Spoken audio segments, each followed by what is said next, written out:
Our journey begins here, on the cliffs of the southwest coast of Portugal, a coast filled with stories about the encounter between land and ocean.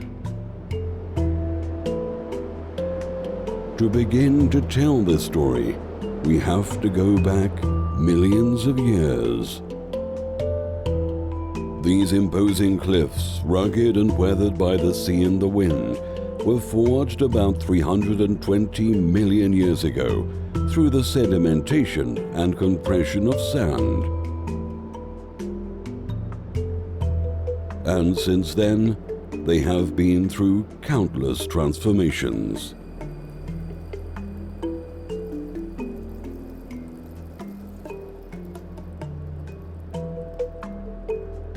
The schists and grey wax are broken, and then they are worn down and polished by the sea, which further fragments them, transforming them into pebbles, smaller and smaller, and then finally into sand. The results are the beautiful sheltered beaches that start to appear along this fantastic coast, and that not only attract more and more people every year, but are also the home of hundreds of different species of animals and plants.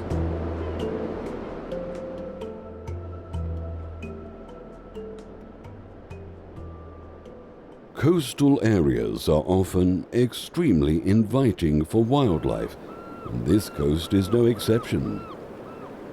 Of all the classes of animals that live here, birds are certainly the more noticeable.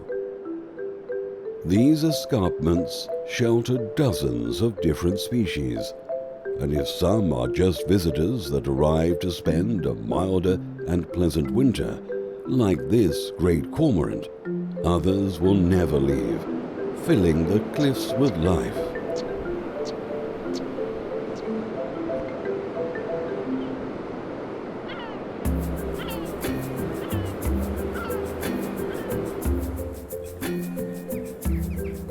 One of them is the western jackdaw. It's a bird that lives in colonies of dozens of individuals, and that has complex social relationships. Maybe because of that, they are always seen in noisy groups that spend the day searching the cliffs for food. The western jackdaw is only one of the 26 species that nest here, and of course, some of them stand out more than others, even if it is just for their size. In the beginning of spring, the white storks start their mating rituals and touch up the nests kept from the previous years. A lot of these nests have been used for decades, often by the same couple that returns here year after year to bring to life the new generations of storks.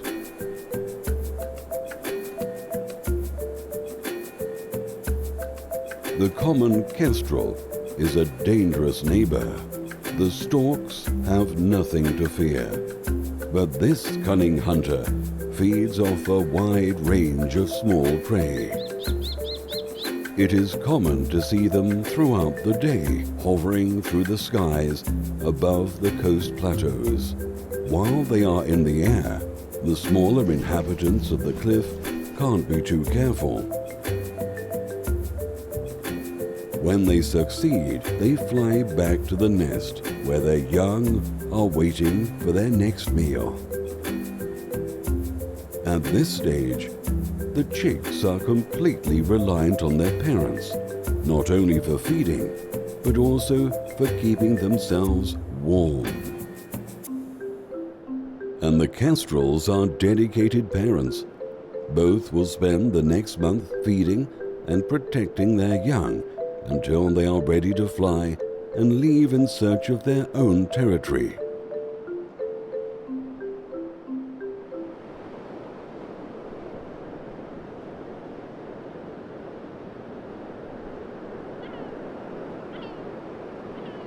If the story of the cliffs took millions of years to be written, there is another one that is written twice a day.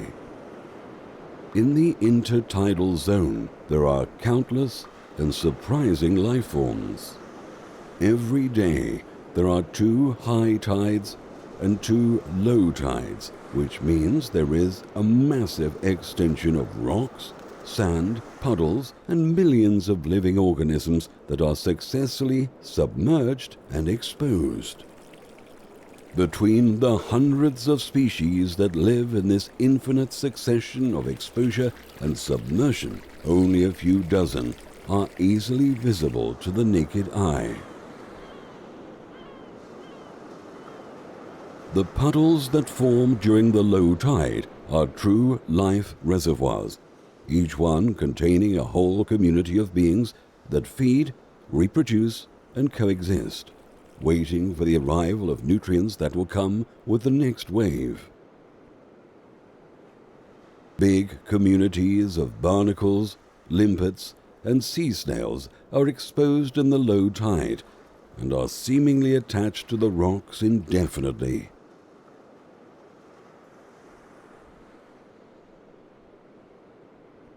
But if we look closer, we can tell that some of these beings are in fact in motion. With careful attention, we can even glimpse small movements from the limpets that until now seemed attached to the rock.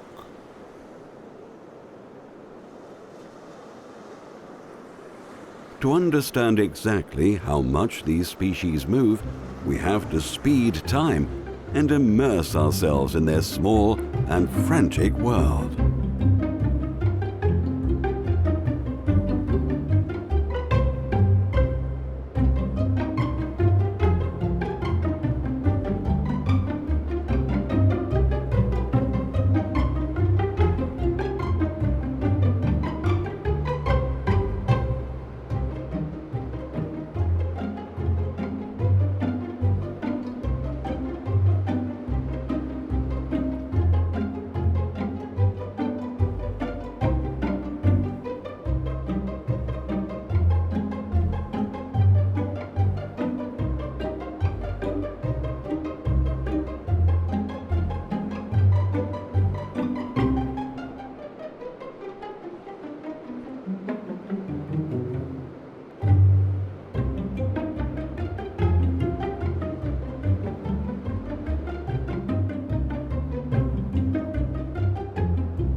In truth, only the barnacles are attached, waiting for the food particles to reach them.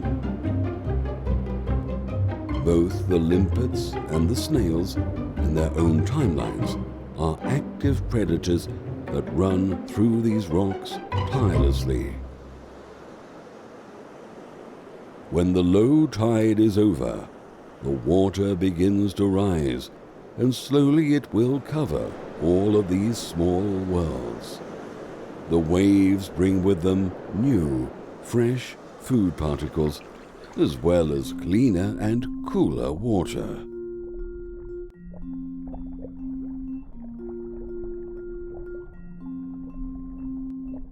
This fresher water is fundamental for the smaller fish, whose nurseries are here, and that will remain here until they have the strength to face a deeper ocean.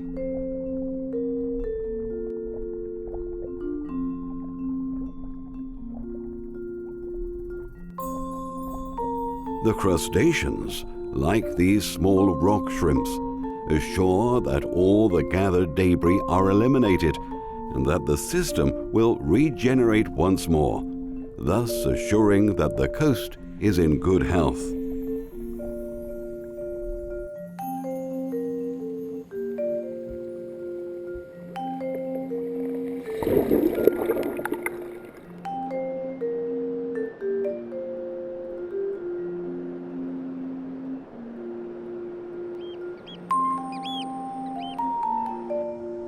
These are the oyster catchers, travelers that arrive every year from the north of Europe to spend the winter in the southwest.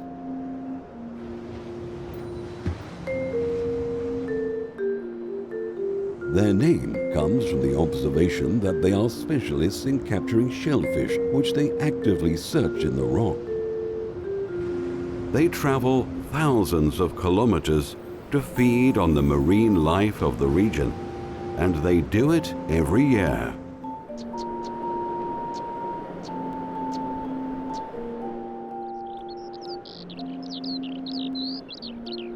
The southwest coast is long and has a great diversity of landscapes.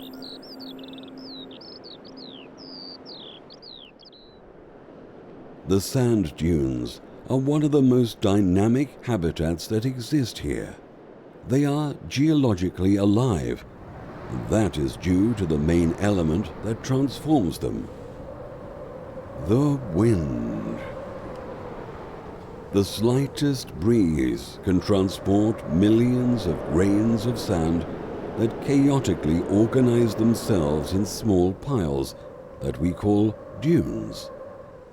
Fitted between the sea and the heath, they too are covered by vegetation. As always, life has found a way to occupy this apparently arid and sterile environment. Of all the species that found a favorable place to live here, perhaps plants were the most successful. They are true specialists and are highly adapted to this habitat. They are not only sustaining the other life forms, but are also stabilizing the dunes through their well-adapted roots. If they didn't exist here, the dunes would just incessantly float in the landscape. Every living being here is perfected to life in the sand, and there is one that we all know. Despite being small, it leaves its unmistakable trail in the sand, and so the beach beetle draws its path. It runs its trails tirelessly looking for food, navigating with the sun, a small beetle in a sea of dunes. But despite it being in its territory, the sand is full of dangers, some of which are very hard to spot.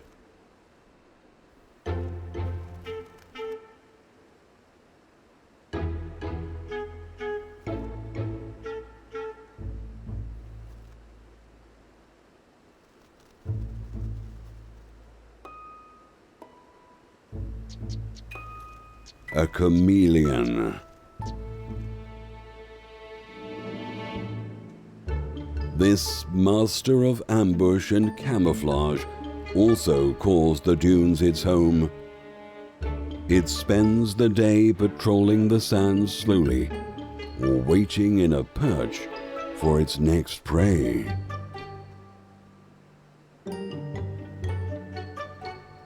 The chameleons of this region of the Algarve have been suffering a concerning reduction in numbers, and today the species is considered very rare in this area. Even so, on a lucky day, we can be surprised by this wonderful creature.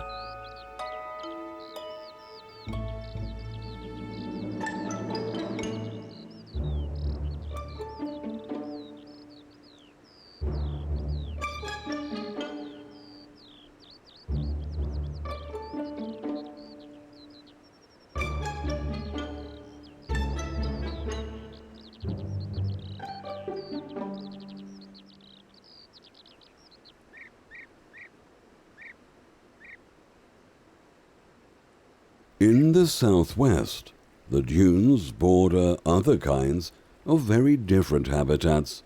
One of the most amazing ones is the estuary. Throughout this coast, we can find a few examples. Some are large, others are quite small, but they all hide their secrets.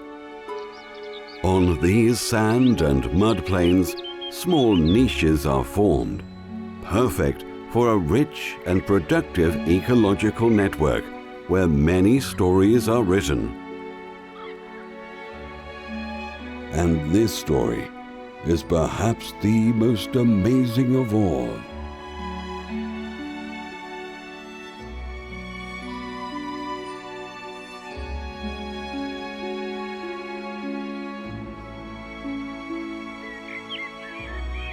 The monarch butterfly.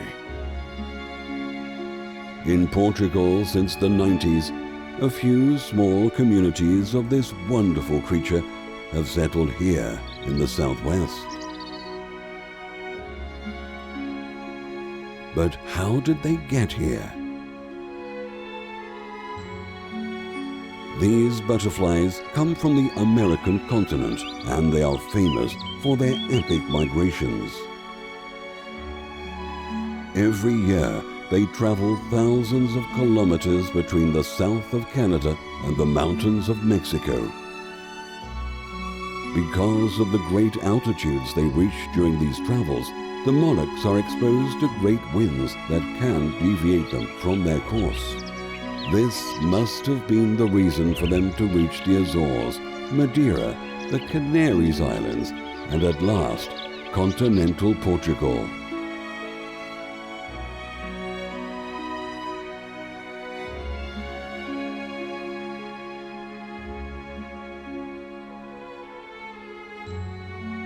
Here in the southwest, they found, next to some small rivers, a favorable habitat, and they have since reproduced here every year, becoming a part of this important ecosystem that nurtures so many other different species.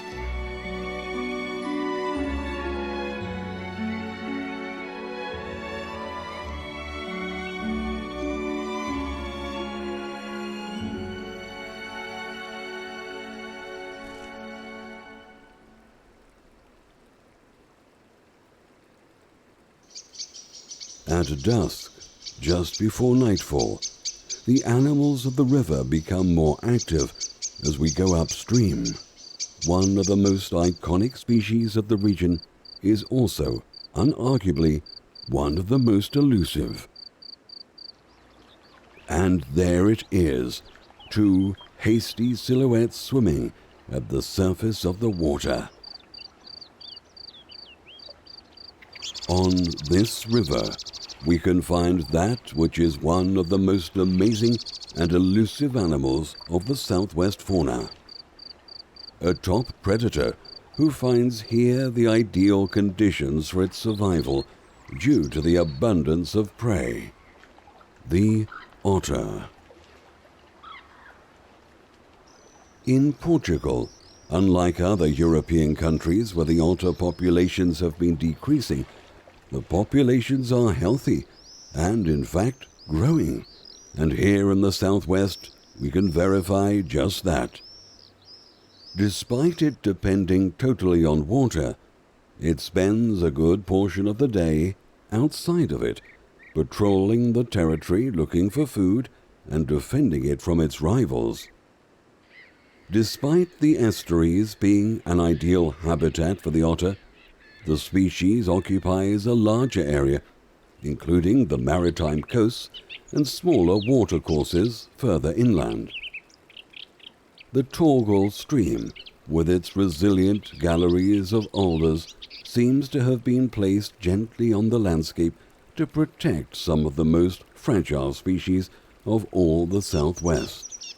Small Mediterranean riparian habitats are starting to disappear in Portugal. There are very few occasions where man does not have a destructive presence.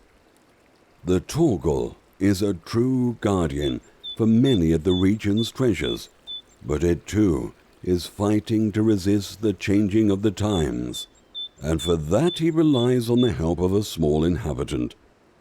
A discreet presence which most of the time will remain unnoticed even to the keenest observer.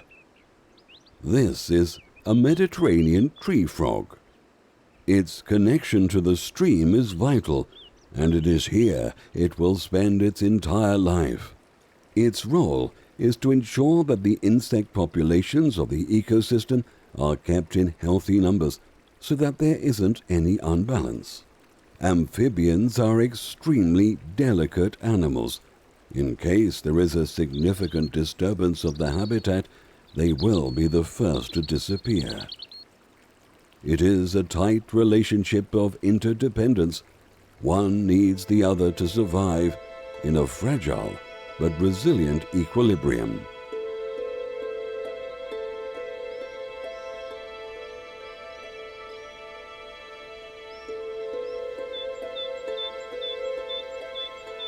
As we travel upstream, the vegetation thickens. The riverbed is narrower, and we enter an untouched part of the stream, where unusual animals live, the ones that we aren't used to seeing.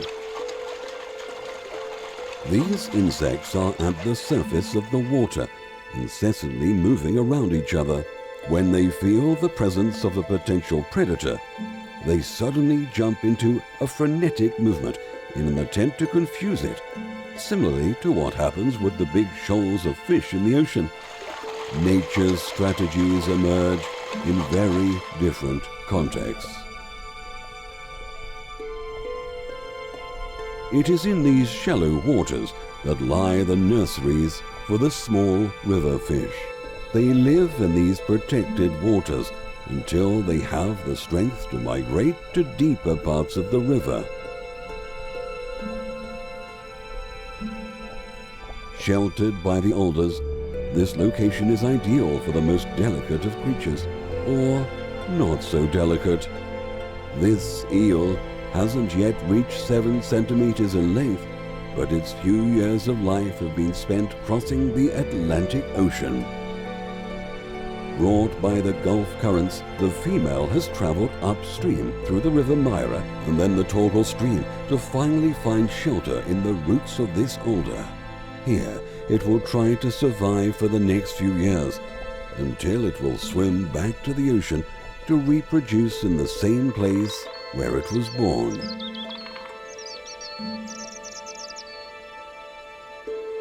Not only alders make the riparian galleries of the rivers and streams of the southwest.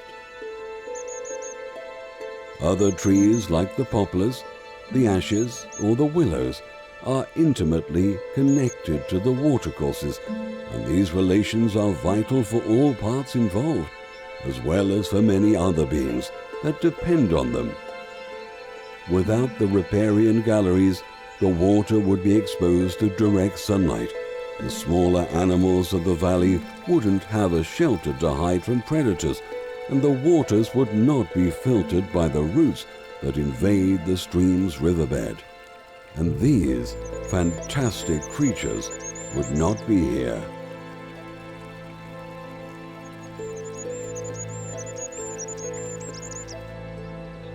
Dragonflies are amongst the animals that have suffered least transformations since they first appeared around 300 million years ago. They live in well-oxygenated and undisturbed streams, where they can lay their eggs and where they will spend all their life. Dragonflies only live for around 3 or 4 months in their adult form, like the one we see here. Indeed, they spent the last 3 years as nymphs on the bottom of the stream looking for food and slowly developing into the adult morphology. On the adult form, they feed on invertebrates, and they are active predators of flies and bees. They too keep the ecosystem in balance. Pollution and habitat loss are pushing these populations towards here. This is their last safe haven. Their destiny is now linked with that of the stream. We hope they can remain here. We now leave the Torgal and travel to one of the most iconic habitats of the Mediterranean region of the planet. Grooves form in the narrow valleys of the streams that shape the hills of the southwest, and despite human interference, they have dense vegetation in a good state of preservation. These woods of cork oaks and holm oaks are a true refuge for the larger mammals that can thus remain hidden from human eye. In the past, this was the forest that covered most of this region. Today, only a few patches of it are left. Without it, most of the fauna that lived here was affected, and today it faces serious challenges to maintain viable populations. The cork oak is undoubtedly one of the heroes of the Southwest. It has evolved for this climate, and the resources that it produces not only bring life to the natural ecosystems, but have also been the support for many of the families of the region. These woods are also important for the retention of the humidity that accumulates here during the night, allowing for the development and colonization of the bordering landscapes, drier and more deserted.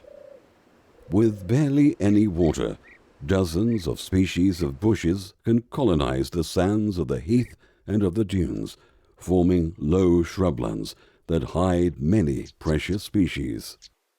Of the many bushes that exist here, some are very important natural values of the Southwest. Their relation with this place is so strong that they have adapted beyond recognition and are today new species, different from their ancestors. They are endemic species of this region. The value of these communities is immense. This area is under international environmental protection in an attempt to preserve these small niches of biodiversity, which in Europe are increasingly rare. Oblivious to their global importance, these woods are the stage of countless stories and the home of thousands of small beings that are interconnected in a complex and surprising food chain. As always, insects dominate a part of this food chain. The praying mantis are extremely specialized predators, and they have a vast array of tools at their disposal to help them in their ambushes. Side by side with them are the most abundant predators of the woods, the spiders. Jumping spiders with their multiple eyes don't miss much. Here, they have the important role of controlling the aphid population, which in the absence of predators could cause great disturbances in the ecosystem. But even they can be captured. Going from predator to prey is very easy in this small and amazing world.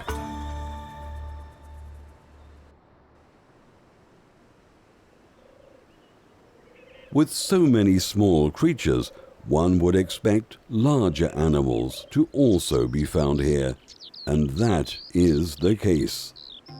Dozens of insectivorous bird species find this to be a privileged location for their survival.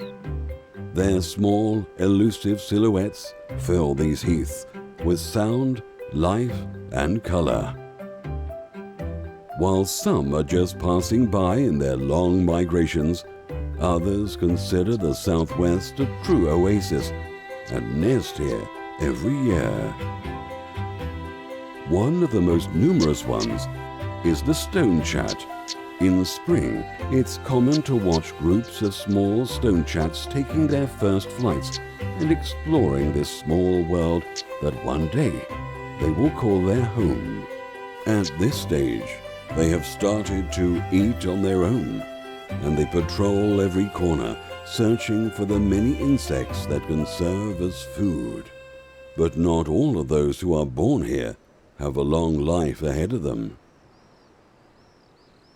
Survival is not destined for everyone. This swallow did not resist its first months of life.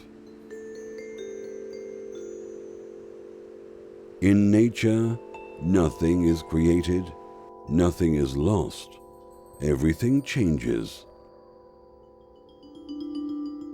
Ants make sure of it.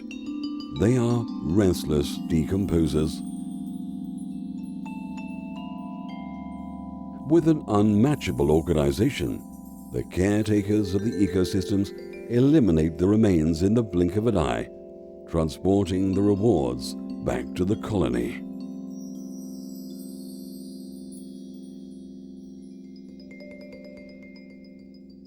During the first summer months, there will be many opportunities for the ants and for the other decomposers, since many of the young will fall in their early months of life. Like the ants, many other species take advantage of rotting matter. In this bush, we can find one of the most specialized: wasps.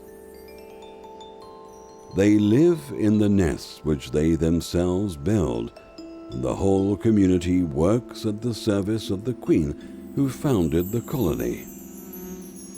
The nest is where they keep the larvae that are in constant need of care. To do so, the wasps must patrol the area around the nest looking for food, and despite also being formidable hunters, preying mostly on insects, they are also opportunistic scavengers. And a hare's remains is a great food source.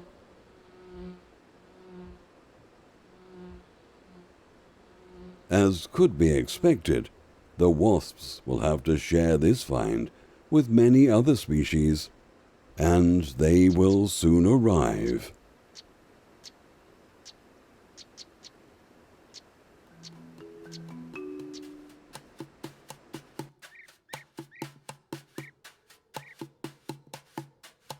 Some of the diners start to show themselves. A family of mongooses approaches, suspicious.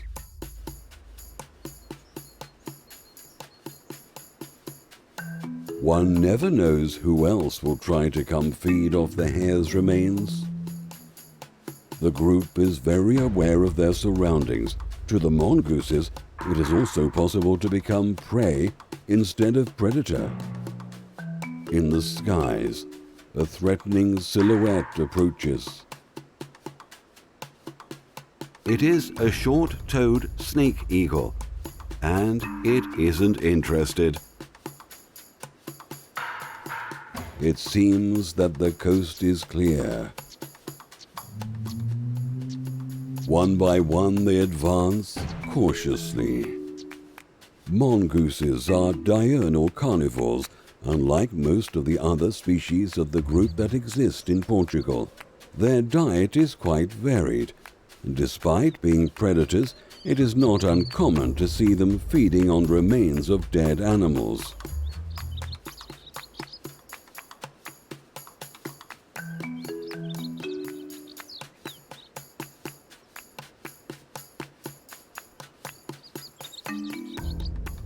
The young, less frightful, go forward for the meal.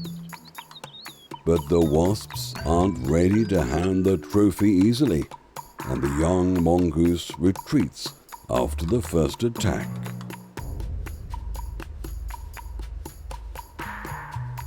Even so, armed with a thick layer of fur and with an empty stomach, it takes another chance.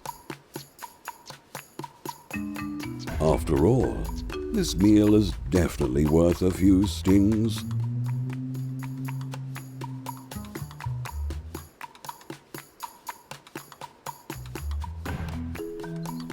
Without further signs of danger, another mongoose approaches. It's time to eat. How they first arrived to the Iberian Peninsula is a mystery. They might have been here for as long as 20,000 years, or they could have been introduced by the Moors only a few centuries ago. Either way, today their populations are expanding in Portugal, and it seems that they will keep on growing.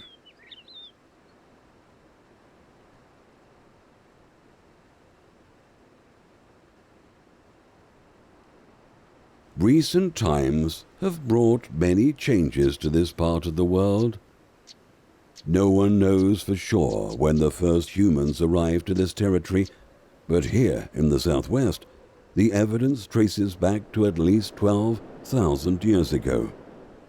Since then, the several settlements that were established have left their mark in the landscape, not only through buildings, but also through the transformations imposed of the environment in order to extract its resources. Despite the presence of humans, there were never big towns here, and the occupation density has been low compared to other regions of the country, and to this day, this tendency remains. However, the large agricultural fields are a big obstacle for the local ecosystems, and not even the establishment of the natural park has improved the situation in the most damaged places.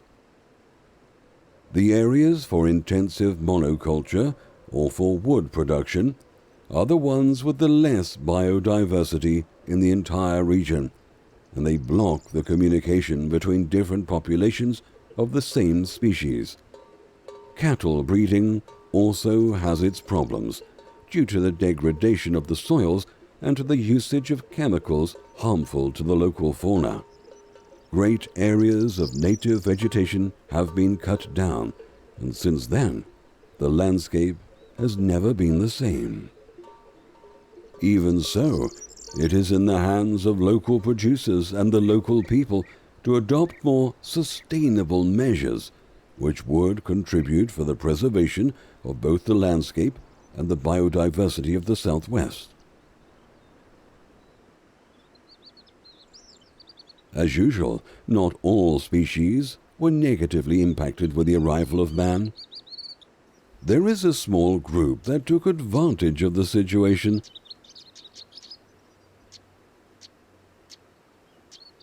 This is a wood mouse, and it is looking for food. This female is sheltered in its hide, for outside the danger is everywhere. This couple had a litter. The young were born less than an hour ago. The mother will raise them alone. The male has done its duty and will now scatter away. The young are completely blind and totally helpless.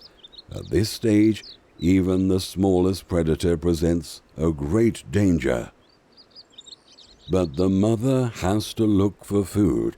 If it doesn't remain strong, the young will die, so it doesn't have any chance but to abandon its hide. It can't be careful enough.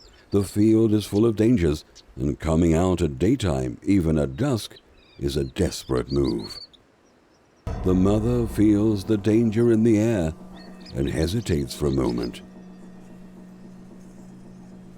Not very far from the hide lives an old rival of the wood mouse.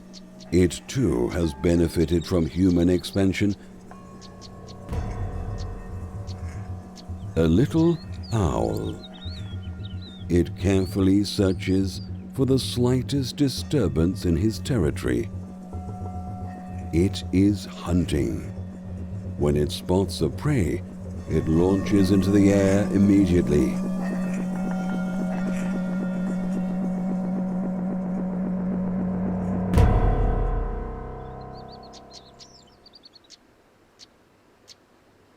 This time, the prey escaped, and the owl returns empty-handed to the old abandoned house. Little owls are effective hunters with perfect eyesight, and they rarely miss their prey. It will have many more opportunities, and having this house as a privileged viewpoint, it will certainly be very successful. They frequently hunt small mammals, but their diet is mainly consistent of insects like beetles and grasshoppers, and here the food is plentiful. This is good news for the starving chicks that are waiting for their parent inside the house. The chicks, a few weeks old, do not dare to leave their nests just yet. The world outside is a dangerous place, and they do not yet feel prepared.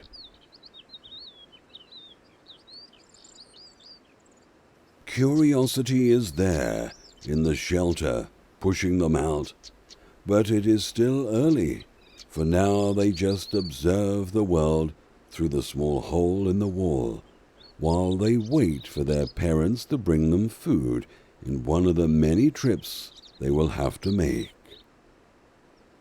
In the next few weeks, this will be the routine that the couple will have to keep if they want their clutch to survive.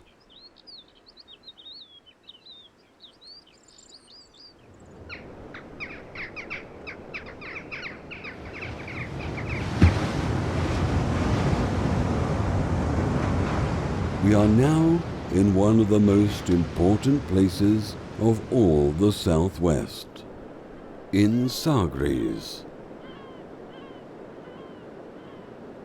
Here, besides there being communities of rare birds like the red-billed chough, there is an event of extreme importance for the whole Portuguese territory, the autumn migration. During the months ranging from August to November, thousands of birds will come through here, as will millions of insects, which will roam south towards sub-Saharan Africa. The fields and shrublands around Sagres and Vila do Bispo will be full of life and agitation.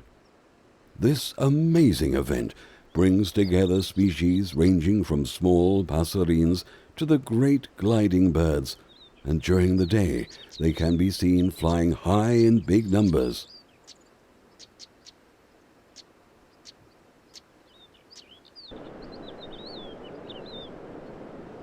The rich waters of the ocean are a strong attraction for a number of species, and it is also at this time of the year that marine birds join in numbers in this location. And to see them, we have to go farther into the ocean to take a peek at the great display that they offer us.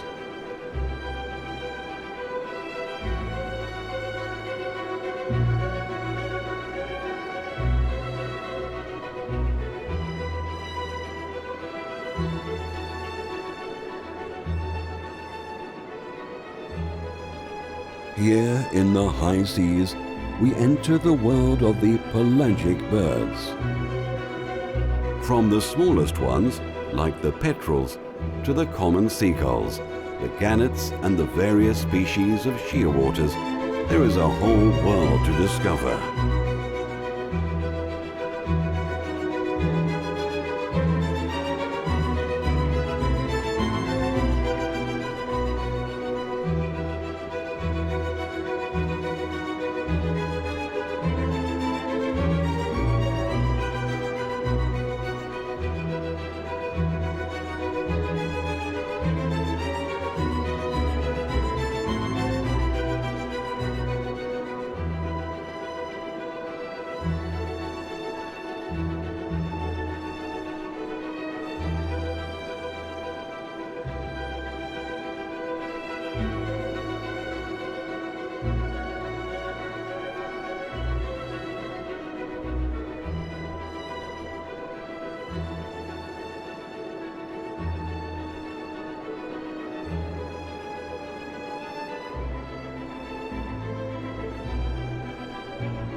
Our journey comes to an end here, just as it began, in the magnificent coast of the Southwest.